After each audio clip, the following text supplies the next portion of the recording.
देखिए हमारे पास आई V graph मैंने बताया, वी आई ग्राफ बताया कि उसका स्लोप क्या देता है, हमारे पास रेजिस्टेंस देता है। और आई वी ग्राफ का भी स्लोप हमारे पास रेजिस्टेंस ही देगा, बट वो हमारे पास क्या होगा, 1/r के फॉर्म में होगा। ठीक है ना। क्लास 10th में बहुत पूछे जाने वाला क्वेश्चन यही होता है, जब भी ओम्स लॉ क्वेश्चन आए तो। वी आई ग्राफ हमारे पास इस प्रकार से, हमारे पास 3 रेजिस्टेंस के लिए हमारे पास ग्राफ है R1, R2 और R3। तो उसमें पूछता है कि बताइए कि सबसे ज़्यादा रेजिस्टेंस हमारे पास किसका होगा। ठीक है, ऑप्शन में आपसे बोलता हूँ मैं कि R1 greater than R2 greater than R3। Second option हमारे पास R1 greater than R2 equal to R3। C option हमारे पास R1 equal to R2 equal to R3। और फोर्थ ऑप्शन हमारे पास R3 greater than R2 greater than R1। तो आपको बताना है कि रेजिस्टेंस हमारे पास किसका ज़्यादा होगा, बताएं।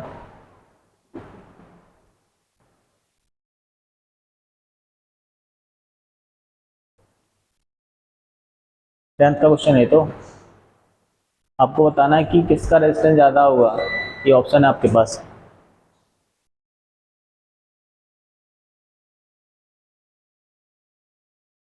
दिव्या तो कई मार दीजिए, बताएं बताएं जल्दी बताएं। फोर्थ ऑप्शन आपका समझ रहा। तो बताइए, तो फोर्थ, पहला, तीसरा, दूसरा, क्या नहीं पता। अभी तो मैंने आपको बताया कि वी आई ग्राफ का हमारे पास स्लोप क्या देता है, रेजिस्टेंस देता है। तो टाइम एक्सिस के साथ हमारे पास जितना, या बोल सकते हैं एक्स एक्सिस के साथ जितना एंगल बन रहा होगा वही तो स्लोप होता है। तो आपको दिमाग लगाना चाहिए यहाँ पे कि हमारे पास जो स्लोप है हमारे पास यहाँ पे, तो यहाँ पे स्लोप बन रहा है, तो इसका स्लोप हमारे पास सबसे ज़्यादा है ना, किसका, R1 का। यहाँ पे एंगल ज़्यादा होगा, फिर उससे कम हमारे पास एंगल किसका होगा, R2 का होगा। ये θ1 है, θ2, सबसे कम एंगल किसका होगा हमारे पास, θ3 का होगा। जिसका स्लोप कम उसका रेजिस्टेंस भी तो कम होगा, जिसका स्लोप ज़्यादा उसका रेजिस्टेंस भी ज़्यादा होगा। बोलो भाई। तो स्लोप ऑफ, ये तो क्लास 10th भी पढ़ा आपने भी, slope of V I graph है ना, जिसका ज़्यादा होगा, ठीक है ना, तो उसका रेजिस्टेंस भी क्या होगा, ज़्यादा होगा। किसका स्लोप ज़्यादा है यहाँ पे हमारे पास, R1 वाले का। R1 ग्रेटर देन R2 फिर ग्रेटर देन R3। R1 का रेजिस्टेंस हमारे पास ज़्यादा, फिर R2 का, फिर R3 का, यानी ऑप्शन नंबर ए हमारे पास करेक्ट होगा। ठीक है। इसमें एक जुगाड़ भी होता है। क्या जुगाड़ है हमारे पास, जिसके पास V होगा ना हमेशा उसका रेजिस्टेंस ज़्यादा होगा, जिसके पास भी होगा। ठीक है ना, फिर उससे उसके अकॉर्डिंग हम कर लेंगे। जैसे फॉर एग्जांपल मैं आपसे कहूँ कि हमारे पास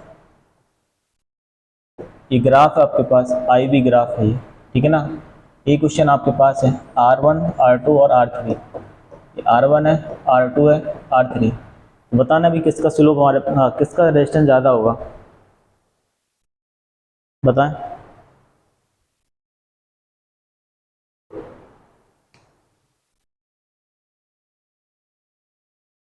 R3, इसका स्लोप ज़्यादा होगा हमारे पास, यानी स्लोप हमारे पास सबसे कम, क्योंकि इसका रेशियो क्या निकल के आता है, 1/r आता ना।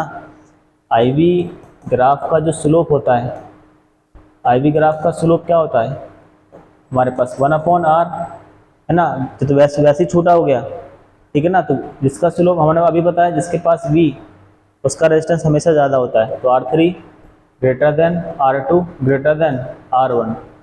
ठीक है, बात समझे कि नहीं समझे, क्लियर ना। तो जिसके पास भी उसके हमारे पास उसका रेजिस्टेंस ज़्यादा। और रीजन क्या हमारे पास, आई वी ग्राफ में हमारे पास स्लोप होता है, तो स्लोप जिसका ज़्यादा होगा उसका रेजिस्टेंस इसमें क्या होगा, कम होगा, क्योंकि इसका रेशियो क्या, इसका हमारे पास क्या निकल के आता है, स्लोप 1/r आता है ना। तो वो ऑलरेडी कम हो गया ना वो तो, ठीक है ना। तो वी आई ग्राफ होता तो हमारे पास उसका उल्टा होता, और आई वी ग्राफ में क्या होगा, उसका जस्ट उल्टा होता है। समझ गए बात, ठीक है। चलिए इतना नोट करो।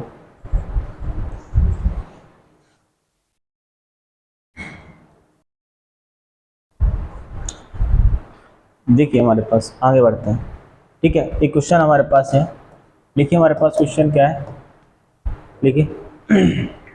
क्वेश्चन है हमारे पास कि R equal to V upon I, R equal to V upon I, if current is twice, if current is twice, then R equal to question mark, then R equal to question mark। लिखिए पहला option half,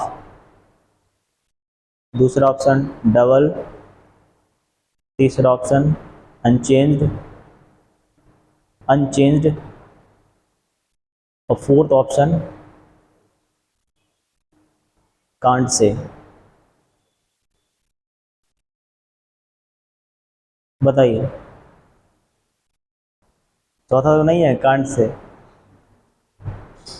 बताएं, यदि मैंने current को twice कर दिया तो हमारे पास रेजिस्टेंस पे क्या फर्क पड़ेगा?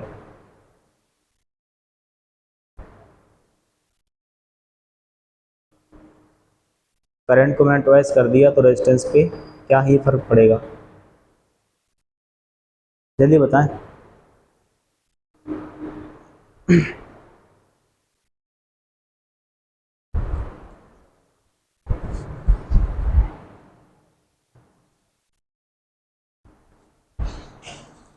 देखो, तो V इक्वल टू हमारे पास क्या होता है? आई आर होता है ना। तो R इक्वल टू हमारे पास क्या होता है? V upon I. Class 10th में आप पढ़ के आए हैं।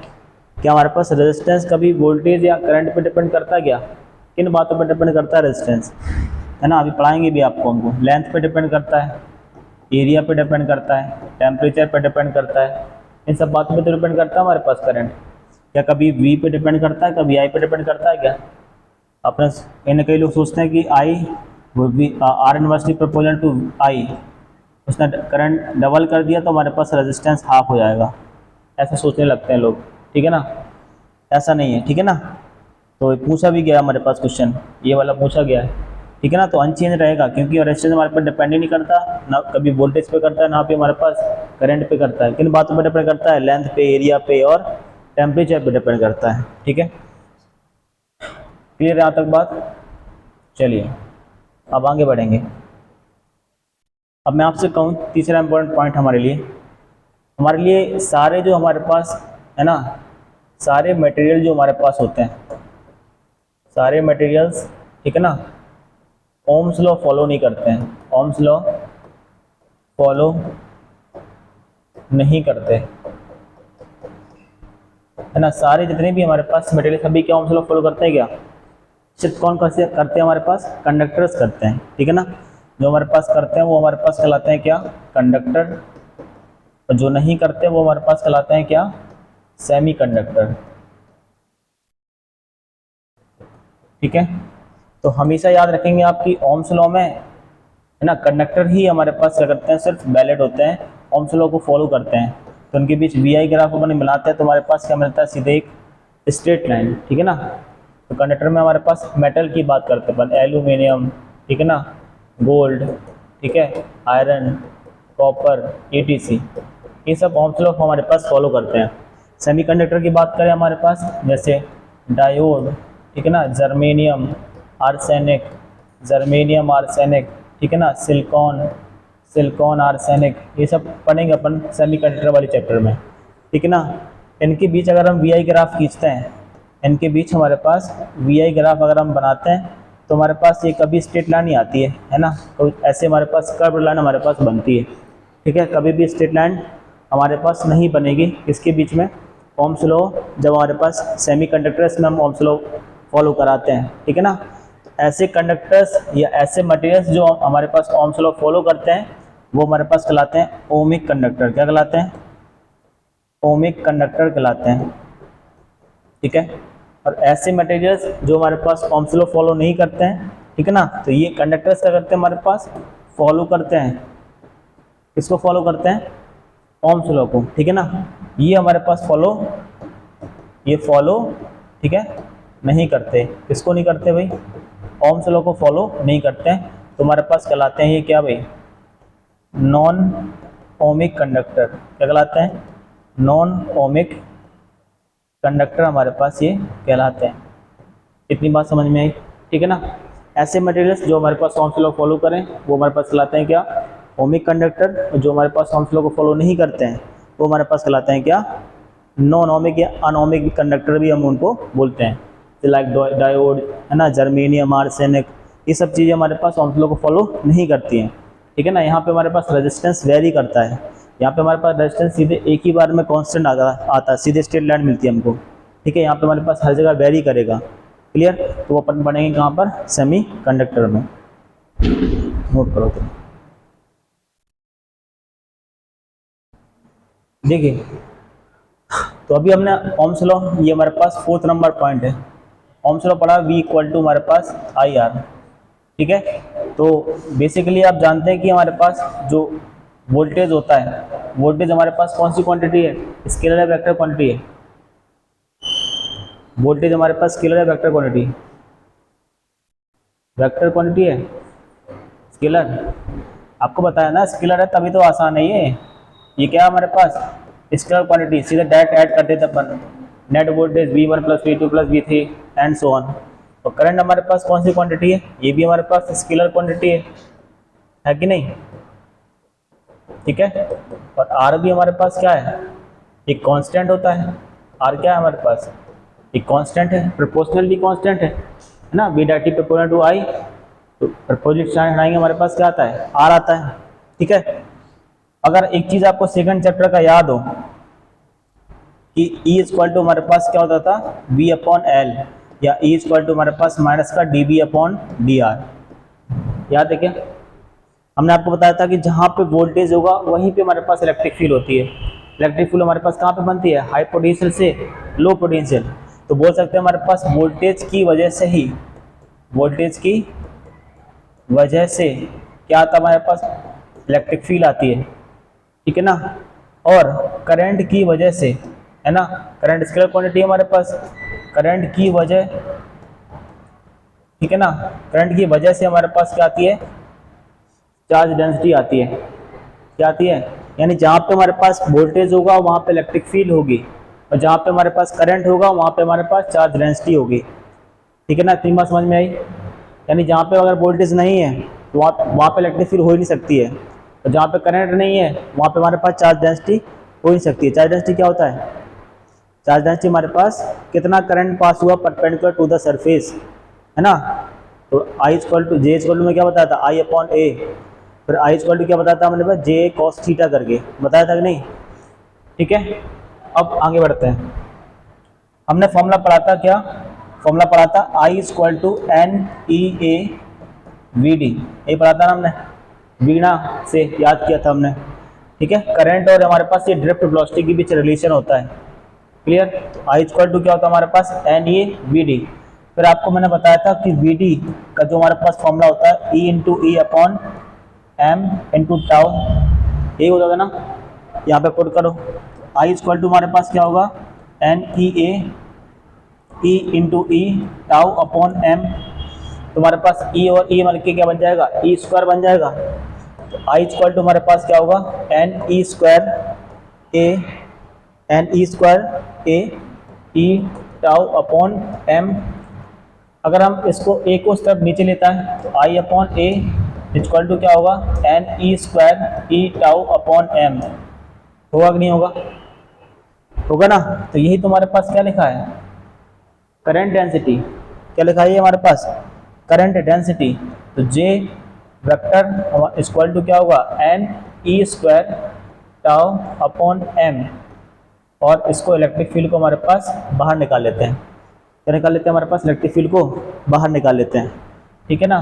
तो ये जो आप फॉर्म देख पा रहे हैं ना, ये जो आप फॉर्म देख पा रहे हैं, कौन सी वाली फॉर्म, ये फॉर्म, ठीक है ना, ये हमारे पास क्या लाता है, हमारे पास क्या, vector form of Ohm's law, क्या कहलाता है हमारे पास, ये vector form of Ohm's law. अभी तक तो हम ओम्स लॉ कैसे पढ़ गया है, V equal to IR, but ये हमारे पास वेक्टर फॉर्म होता है किसका, ओम्स लॉ का। क्यों होता है, क्योंकि जहाँ पे वोल्टेज है वहाँ पे हमारे पास इलेक्ट्रिक फील्ड होगा, और जहाँ पे करंट है हमारे पास वहाँ पे क्या होगा, करंट डेंसिटी होगा। तो उसी की वजह से हमारे पास ये क्या निकल के आता है, J vector NE square tau upon M into E, ठीक है ना। इसको हम माइक्रोस्कोपिक ओम्स लॉ भी बोलते हैं। क्या बोलते हैं इसको? माइक्रोस्कोपिक ओम्स लॉ बोलते हैं। क्या बोलते हैं? Microscopic Ohm's law. आप समझ गए यहाँ तक बात? ठीक है, नोट करो।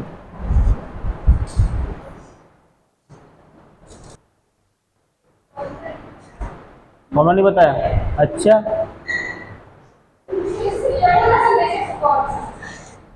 देखिए चालू करो, चालू कर दी। देखिए फ्रॉम ओम्स लॉ है ना, from Ohm's law R equal to हमारे पास होता है ml upon N E square tau into A. ठीक है ना, जो आपने क्लास 10th में पढ़ा है ना, 10th में क्या पढ़ा अपन ने? सीधे डायरेक्ट पढ़ा था कि R directly proportional to L, R inversely proportional to A area, R directly proportional to temperature. सीधे रट्टा मारा था ना हमने, ठीक है ना। बट वो कहाँ से आया? इस फॉर्मूले से आया था हमारे पास, ठीक है ना। एक्चुअली इसको थोड़ा सा और अच्छे से लिखें तो R इक्वल टू हमारे पास क्या होगा? एम एन ई स्क्वायर और टाउ, इसको एक ब्रैकेट में लिख लेते हैं हमारे पास, L अपॉन ए बाहर निकाल लेते हैं। अब कुछ याद आ रहा है भाई? 10th का एक फॉर्मूला बताया था, क्या बताया था? R equal to rho L by A, ठीक है ना। R equal to rho L by A, तो ये जो सिस्टम लिखा है ना, यही हमारे पास रो है, ठीक है ना। तो यहाँ से हमारे पास रो का फॉर्मूला क्या निकल के आता है? m upon N E square into tau. ये हमारे पास होता है रेजिस्टिविटी। क्या होता है हमारे पास? ये रेजिस्टिविटी। इसी को बोलते हैं अपन क्या? Specific resistance. क्या बोलते हैं? स्पेसिफिक रेजिस्टेंस भी बोलते हैं। बोलते हैं कि नहीं बोलते हैं? ठीक है ना। अब ध्यान सुनो भाई, तो जो क्लास 10th में पढ़ के आए वो तो अपने डाटा मारा था कि R directly proportional to L होता है sir, R inversely proportional to area होता है, R directly proportional to temperature होता है। बट आपको आज पता चला कि हमारे पास वो यहाँ से आया था, ठीक है। तो बस अपने डिपेंडेंसी देखेंगे, किस क्या देखेंगे भाई? Dependency of resistance. रेजिस्टेंस की हमारे पास डिपेंडेंसी क्या है? पहली चीज़ हमारे पास कोई भी पार्टिकल है, इलेक्ट्रॉन की बात करते थे अपन लोग, तो इलेक्ट्रॉन का तो मास कांस्टेंट है, उस पर डिपेंड होने वाला है नहीं वो। एन हमारे पास क्या होता था भाई? एन बताया था हमने, क्या होता था? Number of electrons. शाबाश, हमने आपको वही गलती होती है, नंबर ऑफ इलेक्ट्रॉन नहीं होता, वो क्या होता है हमारे पास? कैरियर डेंसिटी होती है। Number of electron per unit volume होता है, समझे? यही गलती करोगे। इलेक्ट्रॉन का मास तो हमारे पास ये कांस्टेंट नहीं होता भाई, ये चेंज होगा, ठीक है। ये कंडक्टर भाई, कंडक्टर हमारे पास डिपेंड करता है। इलेक्ट्रॉन का तो चार्ज कांस्टेंट है, इसको गोली मारते हैं भाई, टाउ पे डिपेंड करेगा और एरिया पे हमारे पास डिपेंड करेगा। यानी रेजिस्टेंस, पहला point, resistance directly proportional to length of the conductor, resistance inversely proportional to area of the conductor, resistance that inversely proportional to N, resistance inversely proportional to L. थोड़ा इसको हम side में लिख देते हैं अभी, ठीक है, बाद में लिख देंगे। ये हमारे पास जो एन देख पा रहे हैं, ये हमारे पास क्या है? Carrier density. क्या है? Carrier density. इसी को बोलते हैं अपन नेचर ऑफ मटेरियल। क्या बोलते हैं? नेचर ऑफ मटेरियल बोलते हैं, ठीक है। किस मटेरियल का हमारे पास कंडक्टर है, ठीक है। कॉपर है तो कॉपर का रेजिस्टिविटी आपने देखा था भी कम होता है, ठीक है ना। तो इसका मतलब क्या होगा? उसकी हमारे पास कैरियर डेंसिटी क्या होगी? ज़्यादा होगी, ठीक है, तो उसका रेजिस्टेंस कम होगा, ठीक है। यानी यहाँ पे देखो, जिसका लेंथ ज़्यादा उसका रेजिस्टेंस ज़्यादा, जिसका लेंथ कम उसका रेजिस्टेंस भी कम होगा, जिसका एरिया ज़्यादा उसका रेजिस्टेंस कम, जिसका एरिया कम उसका रेजिस्टेंस भी हमारे पास ज़्यादा होगा, जिसका कैरियर डेंसिटी ज़्यादा उसका रेजिस्टेंस कम, जिसका कैरियर डेंसिटी कम यानी उसका रेजिस्टेंस हमारे पास, मतलब ज़्यादा कहने का मतलब क्या है? नेचर ऑफ मटेरियल मतलब हमारे पास या तो गुड कंडक्टर होगा हमारे पास, या तो हमारे पास क्या होगा? बैड कंडक्टर होगा। यही दो चीज़ें होंगी हमारे पास नेचर ऑफ मटेरियल पे। यानी गुड कंडक्टर कहने का मतलब हमारे पास क्या है? उसकी कैरियर डेंसिटी क्या होगी? ज़्यादा होगी, यानी नंबर ऑफ इलेक्ट्रॉन्स पर यूनिट वॉल्यूम क्या होंगे? ज़्यादा, तो इसका मतलब उसका रेजिस्टेंस हमारे पास कम होगा। और बैक कंडक्टर का मतलब हमारे पास जिसमें नंबर ऑफ रेजिस्टेंस क्या, नंबर ऑफ इलेक्ट्रॉन क्या हो, कम हो पर यूनिट वॉल्यूम। तो अगर हमारे पास कैरियर डेंसिटी कम हुई तो इसका मतलब रेजिस्टेंस हमारे पास ज़्यादा होगा। ठीक है, पहली चीज़, दूसरी चीज़ हमारे पास, तीसरी चीज़ और चौथी चीज़ हमारे पास यहाँ पे हमारे पास टाउ पे डिपेंड करेगा, यानी resistance inversely proportional to tau, इसी को बोले अपन डायरेक्टली प्रोपोर्शनल टू टेम्परेचर। ठीक है ना, टेम्परेचर ऑफ द कंडक्टर, यानी हमारे पास टेम्परेचर बढ़ेगा तो रेजिस्टेंस भी बढ़ेगा, अगर टेम्परेचर कम हुआ तो हमारे पास रेजिस्टेंस भी क्या होगा, कम। तो सर हमारे पास टाउ पे कैसे डिपेंड करेगा, यदि किसी कंडक्टर का हमारे पास टेम्परेचर हमारे बढ़ाते हैं तो इसका मतलब क्या हुआ, उसका रिलैक्सेशन टाइम हमारे पास कम हो जाएगा ना। बोलिए, उसके एवरेज का जो हमारे पास टक्कर हो रही है, जब हम करंट बढ़ाएंगे या हमारे पास टेम्परेचर बढ़ाएंगे तो टक्कर ज़्यादा तेज होने लगेगी, तो इसका मतलब उसका क्या, जो हमारे पास रिलैक्सेशन टाइम है, ठीक है ना, वो तो कम हो जाएगा ना। बोलो भाई, अगर टेम्परेचर मैंने इंक्रीज किया तो इसका मतलब टक्कर बहुत तेज बढ़ेगा, है ना, इलेक्ट्रॉन्स बहुत तेज टकराएंगे भाई, इलेक्ट्रॉन आपस में एटम से टकराएंगे तो उनका हमारे पास जो कोलिजन होगा वो बढ़ जाएगा, इसका मतलब उसका रिलैक्सेशन टाइम क्या होगा, कम हो जाएगा। यदि टेम्परेचर मैंने कम किया तो इसका मतलब उसका रिलैक्सेशन टाइम क्या होगा, हमारे पास बढ़ जाएगा। समझे बात ना, तो उसके अकॉर्डिंग हमारे पास ये बात भी सही है। इतनी बात क्लियर ना, ठीक है ना। तो चार बातों पे हमारे पास रेजिस्टेंस डिपेंड करता है, कितनी बातों पे, चार बातों पे, एक तो लेंथ पे, एरिया पे, और किस पे, कैरियर डेंसिटी पे। कैरियर डेंसिटी क्या होता है हमारे पास, कैरियर डेंसिटी होती है हमारे पास number of electron per unit volume, है ना। वॉल्यूम में हमारे पास कितने नंबर ऑफ इलेक्ट्रॉन्स होते हैं, वही हमारे पास क्या है, कैरियर डेंसिटी है। इतनी बात समझ में आई, ठीक है ना। तो ये चार बातों पे हमारे पास रेजिस्टेंस डिपेंड करता है। क्लियर, नोट करो।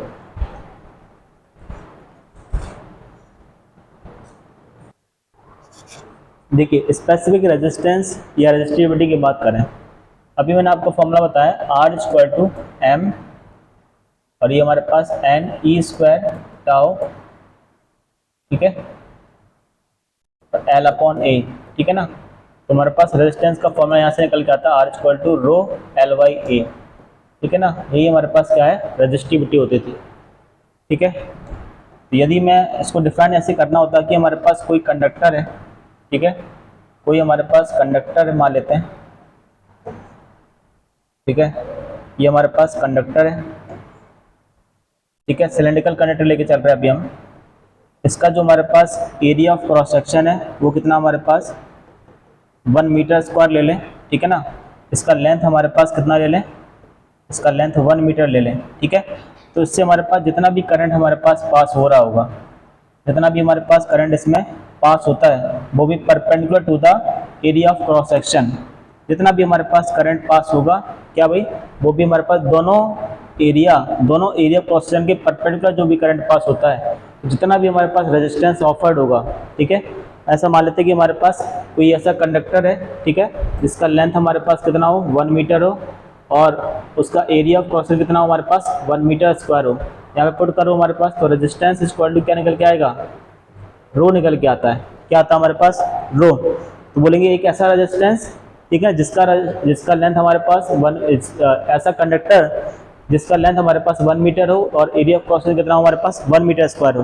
तो जितना भी हमारे पास करंट पास हो रहा है दोनों के एरिया ऑफ क्रॉस सेक्शन की फेस से हमारे पास परपेंडिकुलर जो करंट पास हो रहा है, जितना भी हमारे पास रेजिस्टेंस ऑफर्ड होगा वही रेजिस्टेंस हमारे पास किसके इक्वल आता है, हमारे पास रेजिस्टिविटी के इक्वल आता है। किसके इक्वल आता है हमारे पास, वो रेजिस्टिविटी के, ठीक है। जरा नोट करो, फिर डेफिनेशन लिखो इसकी।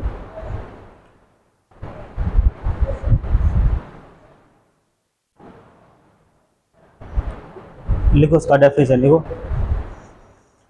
लिखिए, it is the resistance of the conductor, it is the resistance of the conductor of length 1 meter,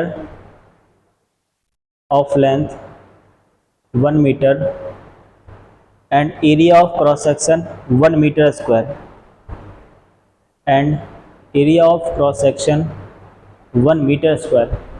अगर हम इसके यूनिट की बात करें, इसका जो हमारे पास ऐसा यूनिट होता है वो कितना होता है हमारे पास, ओम मीटर होता है। क्या होता है हमारे पास, ओम मीटर। क्लियर। डायमेंशन बहुत पूछता है इसकी, वो डायमेंशन अगर यहाँ से निकालते हैं भाई, तो R इक्वल टू हमारे पास क्या होता है, रो L बाई A, तो रो इक्वल टू हमारे पास कितना होगा भाई, आर एल बाई ए। अगर मुझे रेजिस्टेंस के क्या बोलते हैं डायमेंशन पता चल जाए, तुम्हारे पास निकल आएगा रेजिस्टिविटी की डायमेंशन। तो रेजिस्टेंस की डायमेंशन कैसे निकालोगे? तो रेजिस्टेंस की डायमेंशन आप ऐसे निकाल सकते हो, क्लास 10 में पढ़ा था आपने, P equal to I square into R, पढ़ा था कि नहीं पढ़ा था? पावर हमारे पास क्या होता था? Power work done upon time होता था, वर्क डन अपॉन टाइम, और ये करंट होता था I square into R. Work की डायमेंशन क्या होती है? M L square T power -2, और टाइम की डायमेंशन टी इंटू इक्वल हमारे पास करंट की डायमेंशन क्या होगी? ए स्क्वायर इंटू आर। क्लियर? तो यहाँ से हमारे पास आर की डायमेंशन क्या आएगी? एम एल स्क्वायर, ये टी पावर हमारे पास -3 हो जाएगा, और ये ए स्क्वायर नीचे आएगा तो ए पावर -2 हो जाएगा। ये हमारे पास डायमेंशन किसकी निकल के आती है? रेजिस्टेंस की। बस यहाँ पे पुट कर दो, तो रो की डायमेंशन हमारे पास क्या होगी? एम एल स्क्वायर, इसको डब्बे में मत करना भाई, M L square T power -3 A power -2। Length की डायमेंशन हमारे पास एल होती है, और एरिया की डायमेंशन हमारे पास एल स्क्वायर होती है। तो रो की डायमेंशन क्या होगी भाई? यहाँ से हम एक एल कैंसिल कर सकते हैं, एक एल ऊपर जाएगा तो क्या होगा? एम, ये हमारे पास -1 हो जाएगा, तो M L T power -3 A power -2। ये हमारे पास किसकी डायमेंशन आती है? रेजिस्टिविटी की डायमेंशन आती है। ठीक है, क्लियर? तीसरी बात, या हमारे पास दो बातें होंगी भाई। तीसरी बात हमारे लिए क्या है भाई? अभी मैंने आपको फॉर्मूला बताया कि m upon N E square into tau, यही बताया ना हमने। अब भाई रेजिस्टिविटी सिर्फ दो बातों पर डिपेंड करती है, ठीक है ना। यहाँ पे भी हमारे पास गलती क्या होती है? बच्चे सोचते हैं कि हमारे पास जैसे रेजिस्टेंस है वैसी रेजिस्टिविटी है, क्योंकि स्पेसिफिक रेजिस्टेंस वो सोच लेते हैं। रेजिस्टिविटी सिर्फ दो बातों पर डिपेंड करती है। किन बातों पर डिपेंड करती है वो भी? पहला तो हमारे पास डिपेंड करेगी नेचर ऑफ मटेरियल पर, नेचर ऑफ मटेरियल पे। तो क्लास 10th में आपको बताया था मैंने कि रेजिस्टिविटी के अकॉर्डिंग हमने मटेरियल को 3 पार्ट में डिवाइड किया था, कंडक्टर, इंसुलेटर, सेमीकंडक्टर्स, एलॉय, ठीक है ना, 4 पार्ट में बेसिकली, ठीक है ना। तो जितने भी कंडक्टर होते थे उनकी रेजिस्टिविटी कम होती थी, इंसुलेटर की हमारे पास रेजिस्टिविटी बहुत ज़्यादा होती थी, है ना, एलॉय की रेजिस्टिविटी हमारे पास रेजिस्टेंस से ज़्यादा होती थी, ठीक है ना। तो इस कैटेगरी में हमने इसको ऐसे डिवाइड करके आपको बताया था, बट वो इतना यहाँ पे याद रखना ज़रूरी नहीं है। तो नेचर ऑफ मटेरियल हमारे पास पे डिपेंड करेगा, है ना, यहाँ पे लिख लेना भाई, डिपेंडेंसी ऑफ रेजिस्टिविटी। तो पहली बात पे डिपेंड करता है नेचर ऑफ मटेरियल पर, ठीक है। दूसरा हमारे पास डिपेंड करता है किस पे?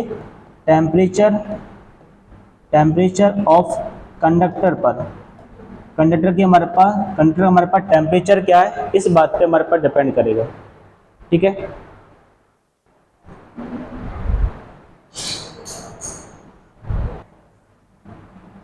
चलो ठीक है, देखो